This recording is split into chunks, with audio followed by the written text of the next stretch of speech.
guys, welcome back to the channel. This is Nothing Untouched, and I wanted to talk to you a little bit about a work horror story.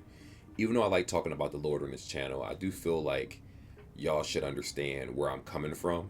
And over time, when you hear these stories in general, you'll understand why I gave my heart to the Lord. It was like I dealt with a lot of stuff at work, but this is just a story. Everything I'm saying is true. Everything that happened in this story, I'm not going to say what company it was or anything like that, even though I no longer work for them. But for obvious reasons, you never know. They could get the contract back. So better safe than sorry, right? So for anyone that isn't aware of this, I work in the state building. I used to have a more high profile job, but I let that go. You know, it just wasn't worth the money. It wasn't worth the aggravation that I had to go through it just to make money. Money's not that important to me. Yes, I do want money to pay bills, but at the same time, I don't have a love for it. I just don't. I don't have a drive. I'm not willing to do anything for it. So I don't mind working a regular job, and I will make the most out of it. Unfortunately, we live in a time where some people just management is bad no matter how high the ladder you're on or how low the ladder it is. Management is just terrible. So I'm going to upload this video that I'm doing while I talk about this. So a couple years ago, there was an incident about 2.5, 3 years ago or so, where a family came in. Well, first they were across the street. This is 801 Market, where there's this place called Herring and Appeals. So I'm going to leave it at that. And they deal with child abuse hearings, child expungement hearings, welfare recipient hearings. If you're looking for like welfare services and stuff and you want to go to court and dispute it, you can go here and actually dispute those things, right? So it came to my attention that a family across the street were fighting each other where the Ross used to be across the 8th Market, for anyone that knows what I'm talking about, right? Then they come across into the building, they sign in, they have their hearing. Now, I didn't know that until the second fight that happened a few months later in the following year. That one was late in the year, like November or something like that. I forget the exact month, maybe September, October, November. And then the other one was a few months later. So that's what that story we're going to start with. So imagine a department knowing that the people that are going against each other are dealing with this really important child abuse hearing. Obviously something happened. I never learned the details of what happened to the family, and it's none of my business.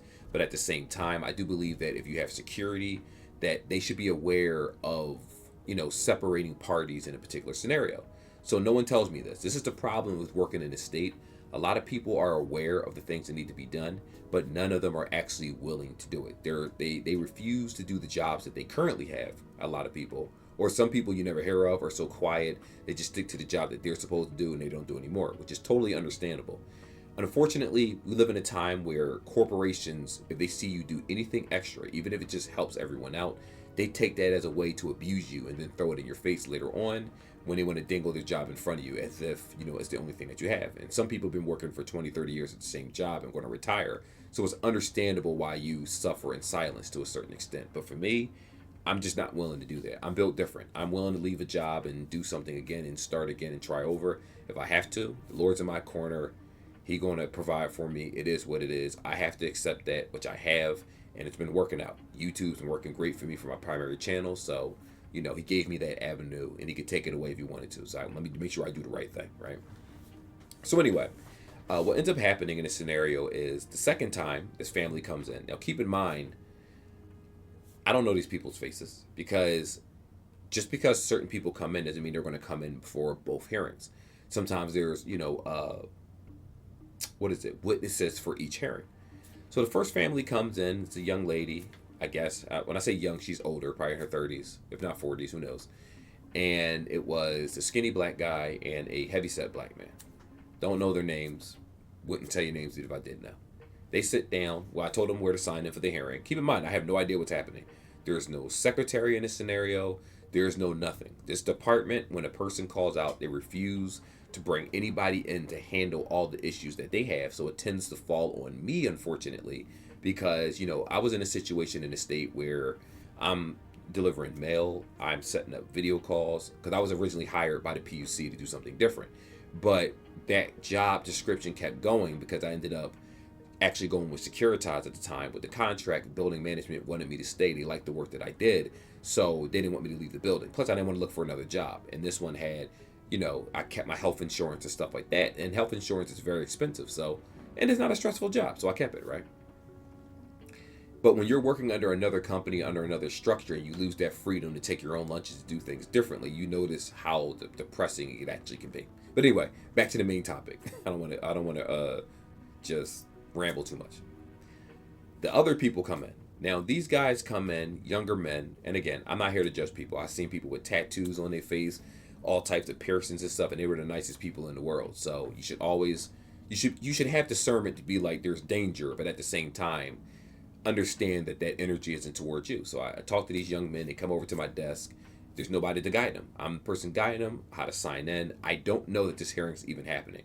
The department is aware of the violence that happened previously, but they don't alert anybody. And front desk staff, their own staff, they don't alert anybody. So they're sitting down across from each other. I can't hear a thing. Let's say it's like a half a city block away, kind of, where they're sitting. Not that far, but far enough where I can't hear their conversations if they're sitting directly facing each other. They're facing one another. One of the ladies come up to me in the first group and says, we need to be removed or separated because we feel like something's going to happen. I'm like, okay. So I walk over there.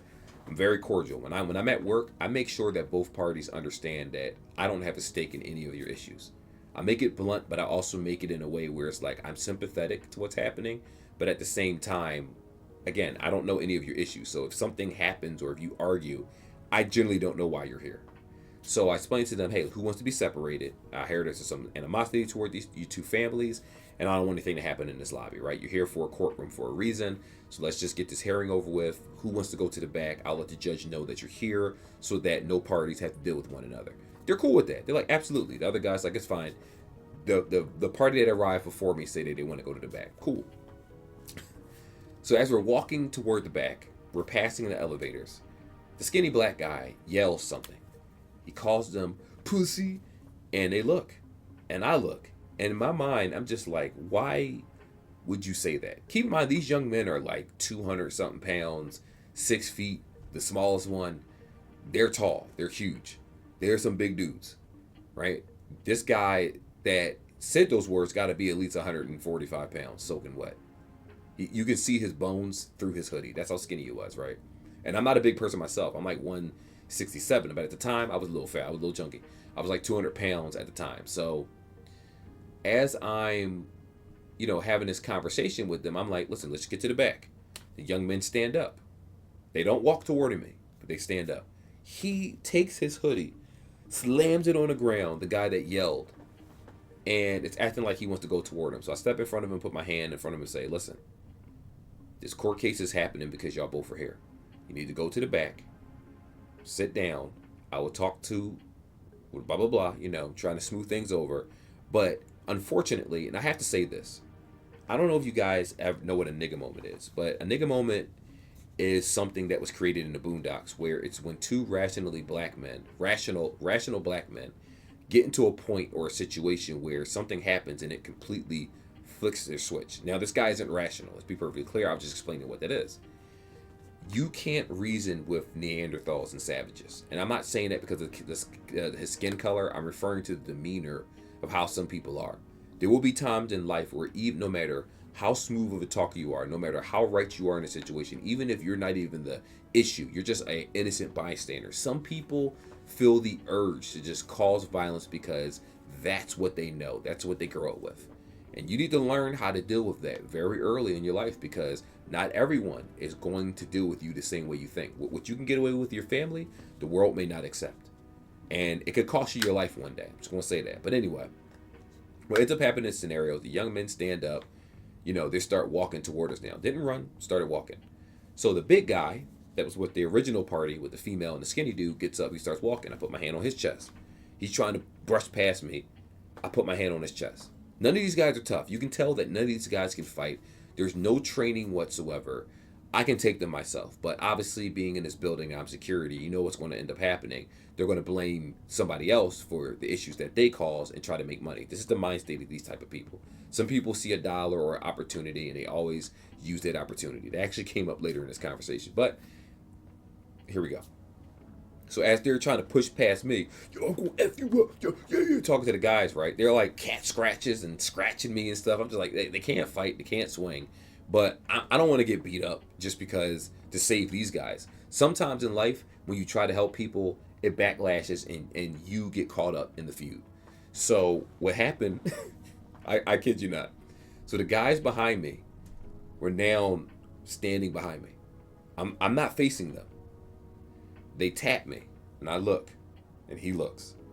And I just put my arms up and step back. Because I'm like, it has to happen. There's nothing that I can say in this scenario that can stop this violence from happening. So as I step backwards, the skinny guy rushes. You know, they let me tell you something.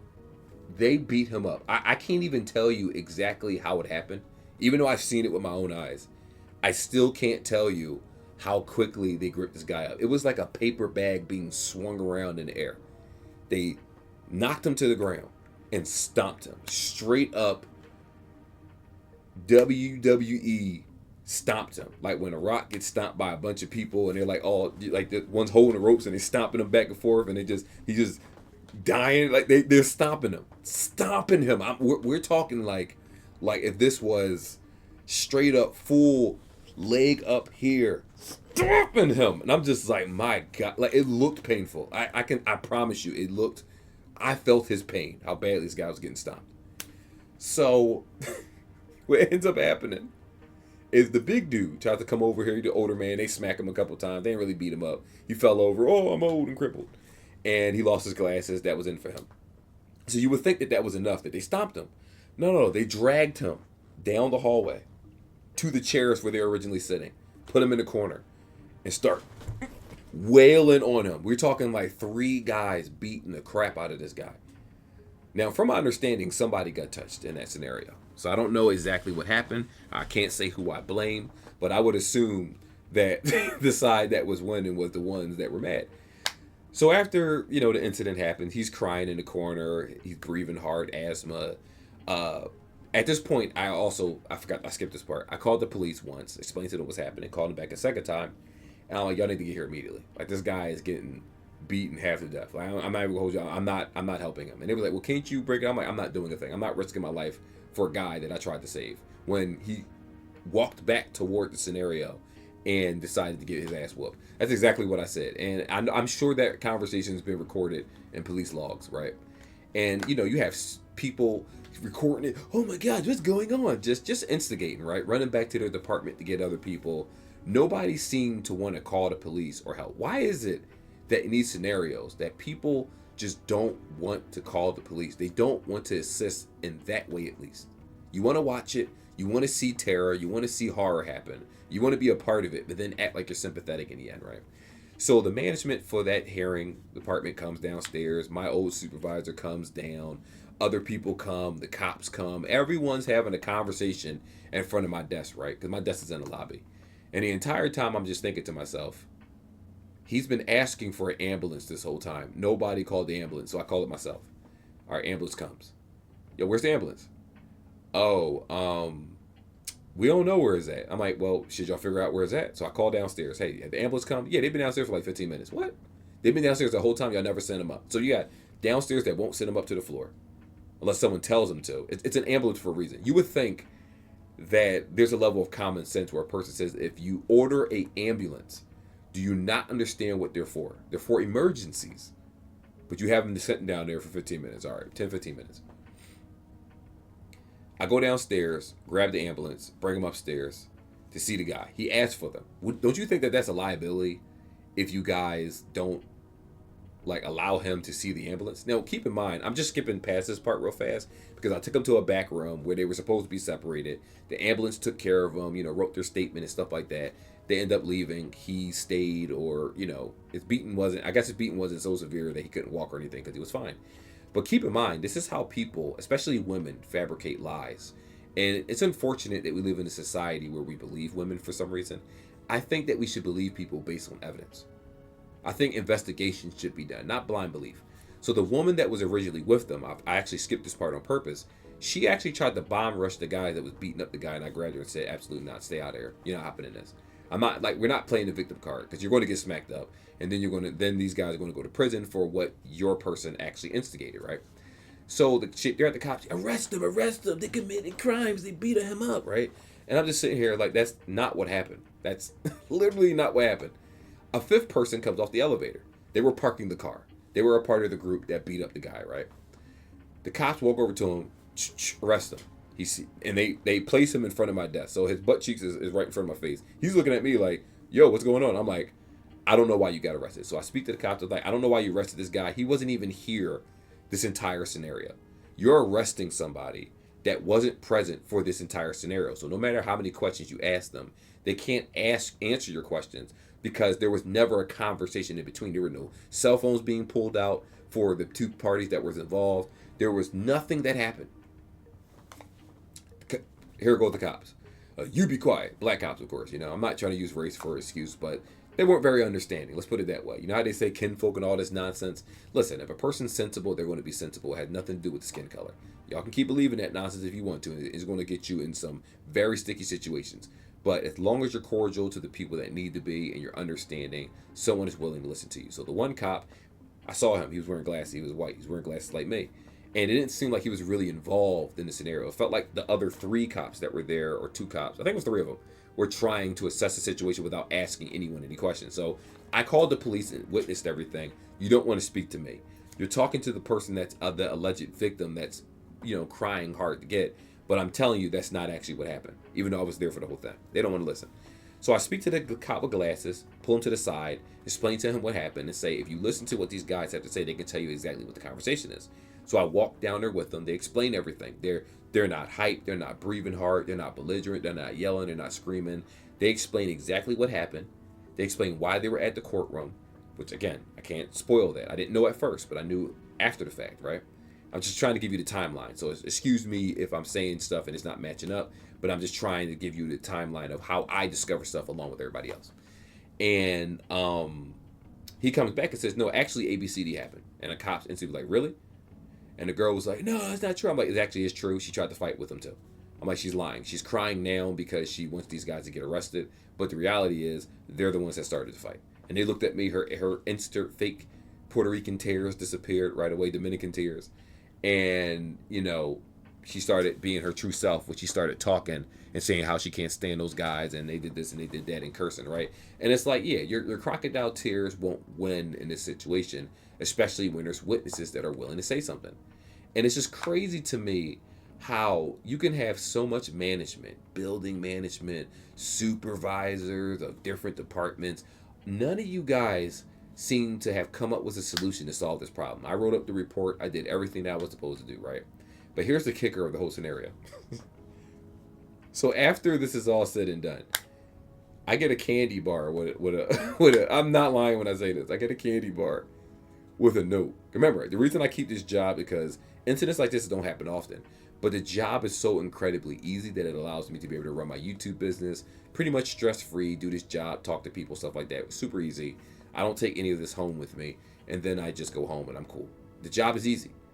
It's difficult because the people that I work with or work for are incompetent, but at the same time, it's still better than working at another place where the incompetency is so high and it's like it'll be more responsibility on you. I don't want that. This is good enough. So what ends up happening is they hire somebody, right? They hire this girl. And this girl is, first of all, I'll be honest here. I know some of y'all are going to say this is sexist. If I hire a security guard, I don't want a woman to be able to handle domestic abuse situations. Just like I don't want a woman on the front lines. It's not to say that you can't do it. It's just that there's a level of risk that they shouldn't do it. Like for me, even though I'm a man, I shouldn't be on the front lines because I'm out of shape and there's certain things that I can't do. I'm good at technology and certain things. I'm going to stick to the lane that I will be good at. I don't want to do something and bring down the team. So, putting a woman in a situation to fight men that are 6 feet tall, that's not a good look for a company, right? And, they brought this girl in, and for the first 2 years, I promise you not, outside of flirting with young dudes her age, she would disappear for 4 to 5 hours out of a shift, sometimes 6, and just disappear. No one knew she was at. Management knew she was doing this. The secretaries knew that she was doing this. Whenever a hearing had to happen, she would disappear. She wouldn't escort anybody. She wouldn't do anything that was required of her job. They had to scan people and check bags. She never did it once. As a matter of fact, she had the scanner on silent for some reason and then lied and said it didn't work anymore, which it worked the entire time. So that's the type of person that they had for 2 years. The second girl they bring in as a skinny girl that got to be like 4'11", 110 pounds or something, right? And this girl, within the first maybe week of her job, flirts with another guard in unemployment, and then comes back the next day like she doesn't know anybody here. Nasty, did a complete 180 in personality, or 90 angle turn, I don't know what you call it. Banging on the desk, yelling, screaming, rap songs, Nicki Minaj. People are coming out of the unemployment departments and stuff asking what's going on, and do we need to call the police, and someone need to be 302. It's the guard for the other people, right? I recorded this and gave it to their management and said, I don't know what it is that you guys are hiring, but my thing is, my safety is more important than everybody else. And I'm not gonna lie to you, I wasn't a safe man at the time, right? So my immediate thoughts was like, I don't have time for these little type of people to come into this building and bring their cousin Buki and everybody else because we have a disagreement. I'm just going to nip it in the butt and let management handle it. So what do you think management did? Brought her back anyway.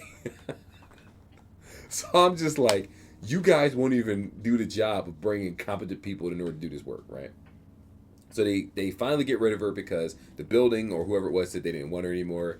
They bring another girl into the thing. They're all like 20-year-olds that they keep bringing in. And this girl is just got a bunch of emotional problems and just a bunch of issues. Crying every day because her baby daddy and all this other nonsense. I'm just like, where do y'all find these people? Like, who are you hiring? Are you hiring straight from Kensington, Allegheny? I'm kidding, but no. I was just like, who are you hiring? Like, if you want to pay people $15, $16, $17, $18 an hour to do these jobs, there are competent people that are willing to do that for the money.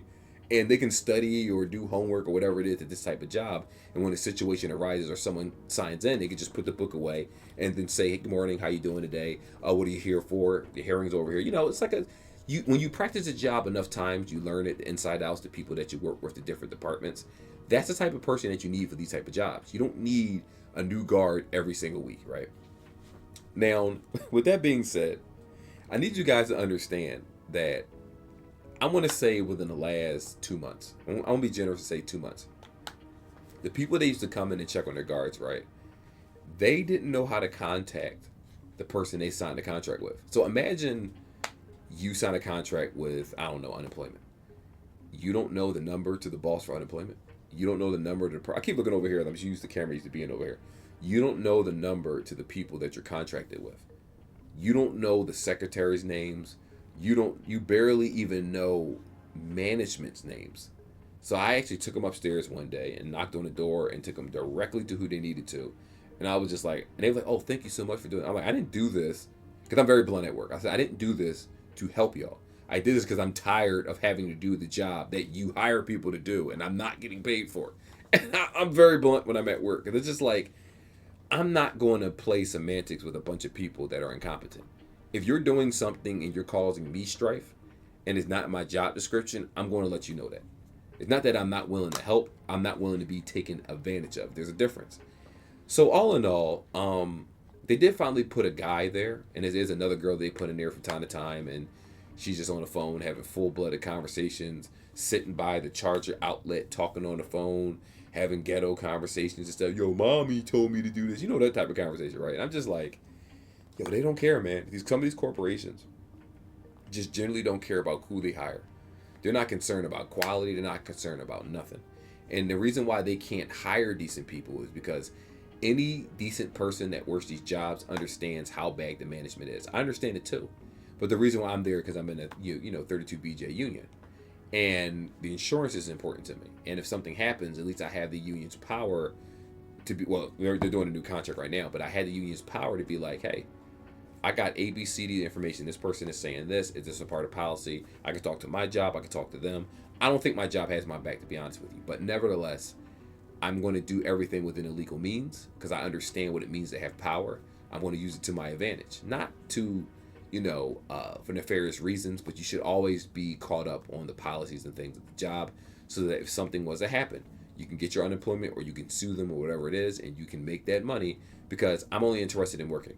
I don't care about office politics. I don't care about anything else. I just want the job done. And unfortunately, a lot of these people don't care about the job being done, and you just end up in a bad situation. But anyway, that is the story of the family that came in. Oh, by the way, to, in this video, because I don't know if anyone watched it up to this point, these guys actually lived on the same block as each other or down the street, one of the two. However they explained it, that they knew each other and they knew each other for years, and I guess maybe someone did something they weren't supposed to. So you on the block fighting each other, you bring that ghetto shit to the job, and then you fight inside of a state federal building. Needless to say, nobody was arrested because, reasons. And everyone away scot-free. And, it was an epic beating, I'll tell you that. So, you only see those street fights online, but I actually saw one face to face. And let me tell you something. The type of punches, the hooks they were giving and stuff, the hate behind those punches. I felt every punch when it connected with that guy's jaw. I felt every foot when it stomped his body. Like, I understood when they started explaining to the cops why they were here. I was like, all right, it makes sense now. But nevertheless, violence isn't the answer. Unfortunately, people got to get beaten up sometime to learn their place and realize that you're not who you think you are. And you need to realize that there's someone out there that's bigger and stronger than you. But at the same time, we need to learn how to use our words to talk instead of just pure violence. Anyway, that's the story. Like and subscribe like always, guys. And I will see y'all in the next one. Till then, take care. Peace. Almost forgot to put the peace sign. God bless. I'm out.